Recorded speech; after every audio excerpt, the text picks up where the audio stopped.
Even when you feel low, you can still go. Even when you feel slow, you can still go.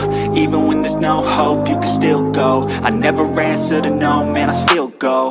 Go, go, go, go, go, go, go, go, go, go, go, go, yeah, go, go, go. Hustle hard, hustle every single day. Alright, so just had a package dropped off, and I know what's in there. It's from Snake Eater Performance. They reached out on Instagram a few weeks ago, and they liked what they saw with the channel, so they're like, hey, let's make something happen. So I reached out to them, and it'd be easier to show you guys on this car. Amani is running Snake Eater Performance injectors, I believe the 880s. So yeah, just did a little networking, you know, tagged them in a post, and take it from there. But yeah, they'll be seeing a lot more from them on the channel, but I'll go over what's in the package here in a second.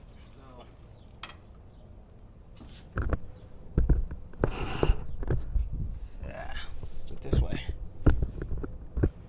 Now this happened right at the beginning of the year. Took the Elko out to get dog food and hit my turn signal. The switch fell off. So we have no turn signals in this thing. But I was looking at Snake Eater Performance, and they have this switch here. I'm gonna have to wire it up. Should integrate with the lights, the light switch, the hazards, and turn signals. So yeah, somewhat like that. Gotta control the lights, turn signals, and hazards. With the Grand Prix dash bin in here, it kind of eliminates a few things on how the Elko uses turn signals. Like I said, there's a switch here. I'm pretty sure the Grand Prix had the lights and everything on a switch similar to the Monte Carlo, but obviously the Elkos, the early 80s, are a little different. The headlight switch is hidden right now, but that one's just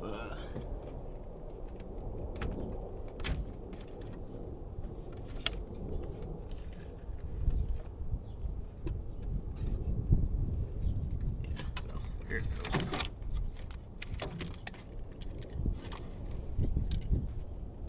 There's going to be the pull tab like that. The reason it's not connected, or it's connected, lights work and all that, but I don't drive this thing at night. So I figure with the Grand Prix dash bin in here being a little different, this is going to be a much cleaner look than just drilling a hole and having that single knob just sticking out. So eventually this is going to be secure, so it's going to be set into place and mounted. But for now, I'm still planning out the digital dash and now the turn signals. So I'm gonna have to figure out a mount for this. I think I know a company that makes a mount for it, but we'll make it happen. Yeah, I'm thinking somewhere probably right along there. I know some people have like a steering column mount for it, but I'm thinking right down here. So driving, need turn signals.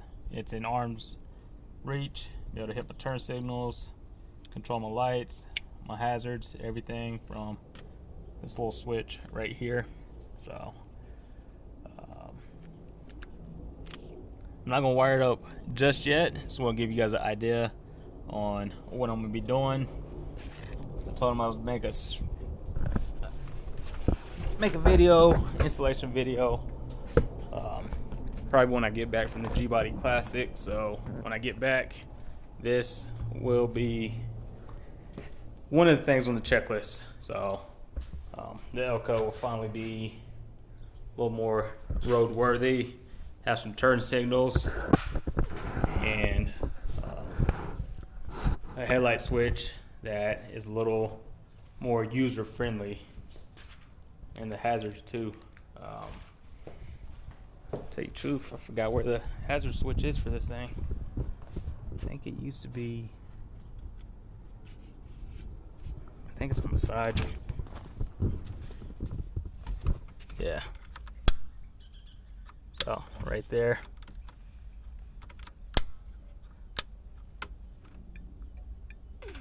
And surprisingly, it works. It's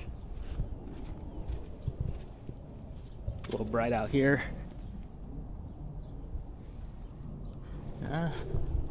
It might not work. We'll see. Yeah, it's working up front. So, yeah, might just be hard to see on the tail lights.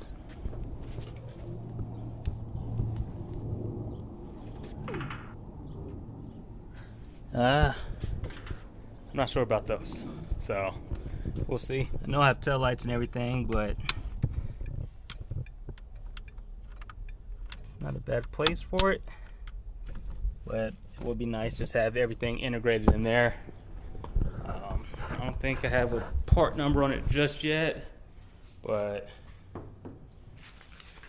I should be able to edit one in the bottom of the video. I'll show you the difference on here. Like I said, the lights are controlled similarly through a switch like that, but obviously I'm going to use the cluster mount here and adapt it to there, but the turn signals obviously would be there. This just combines all that into one. Same thing with the hazards. Yep, they're right there also. So yeah, I'll go over mounting it, wiring it up, and just using it in a later video. Just want to give you guys a heads up on that, because the Elko, it's like the daily old school for me. This one's going to be the probably car shows and special occasions. So this one I want a little bit more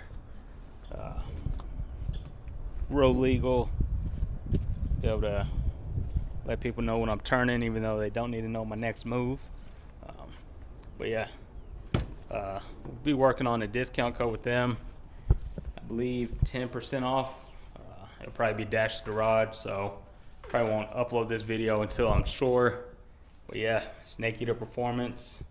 So if you're looking for injectors, some wiring stuff, I know they started doing some of the fuel injector, or the fuel system. I know they have like PTFE lines, fittings, and I believe fuel pumps also. So I might be reaching out to them. I know they were interested in the idea I had with the PT, so probably get the fuel system set up through them.